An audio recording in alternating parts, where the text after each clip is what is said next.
Today on CTV News at 5, anti-logging protesters at Castle Mountain are getting the boot. Plus, why the father of the man charged with murdering a 77-year-old Vulcan senior says that his son should never have been out on bail. And now look at this! Canadian freestyle skier Sarah Burke has died in hospital.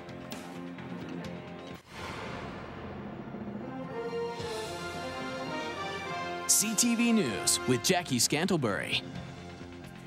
Good afternoon. The Alberta government is threatening to charge anti-logging protesters if they don't take down their picket line near Castle Mountain. The protesters have been on site for the last 9 days. They're trying to get the province to stop plans for logging in the popular recreation area. This afternoon, staff from Sustainable Resource Development told the protesters they were trespassing.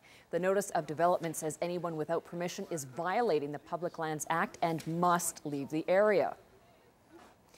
Now, CTV reporter Alicia Fieldberg is at the protest site where she spoke to some of the demonstrators this afternoon. Alicia, what's happening? Alberta Sustainable Resources sent compliance officers to post the notice on trees and hand them out to people in the development area. 2 members of the Stop Castle logging group were on site and say they weren't specifically asked to leave, but that the wording in the notice implied that they're trespassing and going against the Public Lands Act. Those who've been protesting here for 9 days say they're not giving up hope. Well, we've been given notice today that if we continue the protest, we could be charged with trespassing. And we're firm in our resolve not to let the Castle Forest disappear without a fight. Protesters say that they're meeting with their lawyer tonight to decide what steps to take next, but that they plan on holding a public rally here on Sunday. Okay, thank you, Alicia.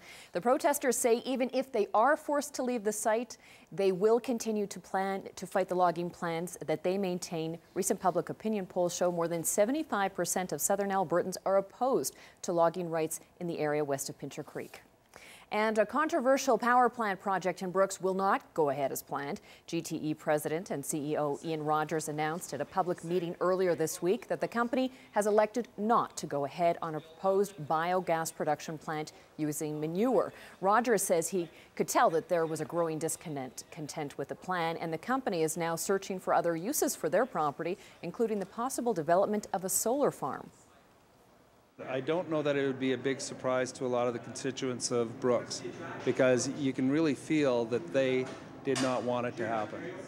And so I'd like to think that GTE Solar and Power are, we're nimble enough and capable of making those kind of decisions. We're not going to do something that's, truly contentious to the constituents at all. That's not the way we do business.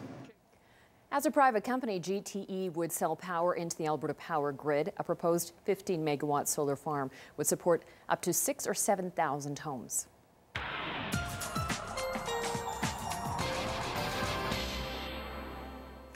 Well, you need sunshine for a solar project, and luckily, we're starting to see some sunshine and are going to see more of it over the next couple of days, Dory. Yeah, that's right, Jackie. Actually, the sunshine has been trying to break through today, and as we get into further into the weekend, as it were, we're going to see lots of sunshine. And some forecast models are putting next Wednesday's temperature at 10 degrees. I'll give you our 5-day forecast in a couple of minutes. Thanks, Dory. A 17-year-old Lethbridge boy has been killed in a rollover north of Grand Prairie. The accident happened Tuesday night in a rural area near Spirit River in Birch Hills County. RCMP say the teen was killed when a passenger van hit the ditch and rolled at least once. The teen was thrown from the van and pronounced dead at the scene. He'd been in the area for a wedding and was with 6 friends who were all from Birch Hills County. The 20-year-old driver was taken to Grand Prairie Hospital with serious head injuries, while the other 5 suffered various injuries. The cause of the crash is still under investigation, but officers believe no one was wearing their seatbelts. No names have been released. And another person is dead after another tragic car accident. This one, though, in southeastern BC. An 84-year-old man is dead after a 2-vehicle crash north of Creston last night on Highway 3A. RCMP believe the man was driving northbound when his vehicle crossed the center line and then collided with a southbound vehicle. The driver of that vehicle, a 42-year-old Creston resident, was treated at the scene and released. The cause of the accident is still under investigation. The deceased name has not been released. Lethbridge Regional Police have laid charges in connection with 2 fatal pedestrian collisions earlier this month. Both mishaps occurred on the evening of January 5th. A 64-year-old Patricia Diane Matthews was hit by a truck while crossing 13th Street North.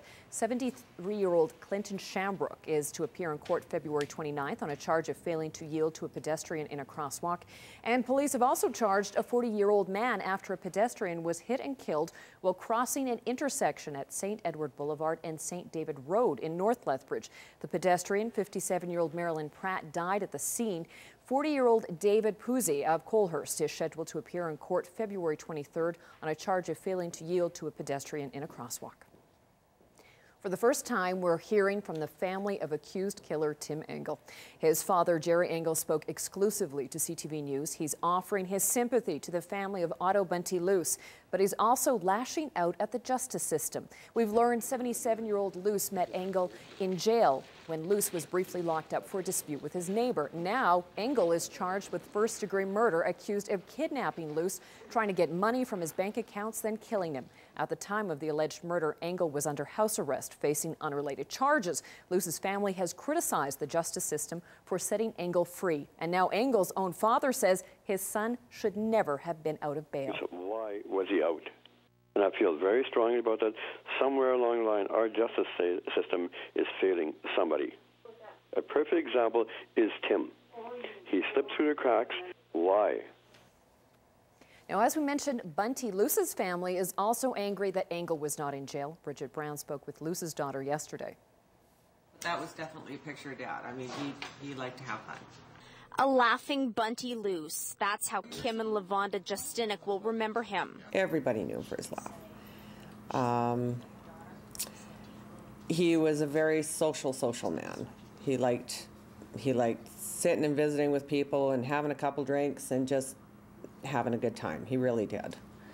But as she plans his funeral, she can't help but be angry. Her father was murdered. Someone befriended him, gained his trust, tried to extort money from him, then left his body in pieces west of Claire's home. Police believe that person is 35-year-old Timmy Engel, who was under house arrest for unrelated violent charges in a domestic case at the time of the murder. How could they allow somebody to be out after all the charges that was laid that he's going to court for, I think, February 1st? It's an atrocity. Engel has not been convicted of charges in either the domestic case or the Luce murder. Police say he spent yesterday at the various crime scenes of Bunty Luce's murder, helping them with their investigation. The Justinics are grateful for everything police have done. The way that this unfolded, like, we can't speak highly enough of them. And I will never look at the police ever again as just people who hand out speeding tickets. 28-year-old Bobby Jo Parks, Engel's girlfriend, is charged with obstruction related to Luce's death. Yesterday, her mom spoke to CTV to offer condolences to Luce's loved ones. We want Bobby Jo Parks' family and the mother to please don't feel any burden against.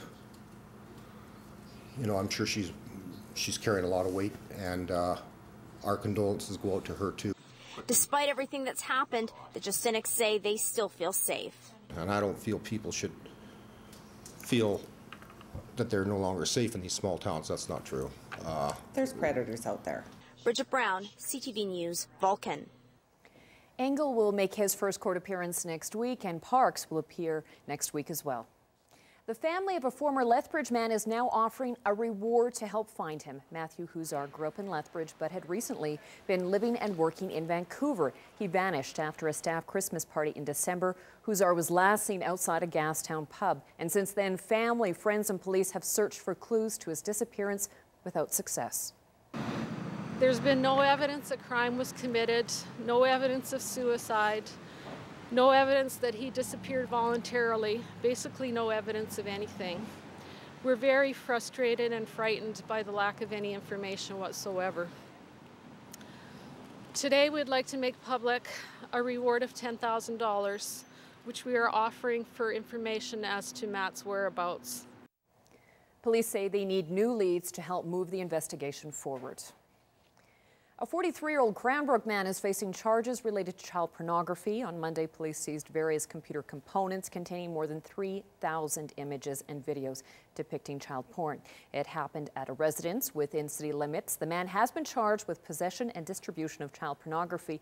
His identity is being withheld, though, to protect his family's identity. A warning for Canadian cattle producers that there's no easy way to access emerging markets around the world. The message was delivered today at the Tiffin Conference being held at Lethbridge College. The conference is a chance to bring in world-class speakers to explore the livestock industry from the feedlots to the kitchen. Food marketing expert David Hughes of Imperial College London says increasing populations and higher incomes offer prospects for increased beef consumption. But he cautions in many parts of the world, people would still rather eat chicken, pork, or fish. The most important question the beef industry, let's say in Alberta, has to answer on behalf of those emerging consumers, and indeed consumers in developed countries, is finish the sentence. Just imagine I'm a shopper. I'm willing to pay twice as much per portion for your beef than I am for pork and other meats because ... You finish that question. Because they're not fools. They'll only pay more if they get more. Hughes says increasing the price of rice and other food staples could also impact the ability of consumers in other parts of the world to buy beef. Well, in the markets today, the White House decision on the Keystone XL pipeline is a big influence on the stocks, and the Canadian dollar has a winning streak going right now.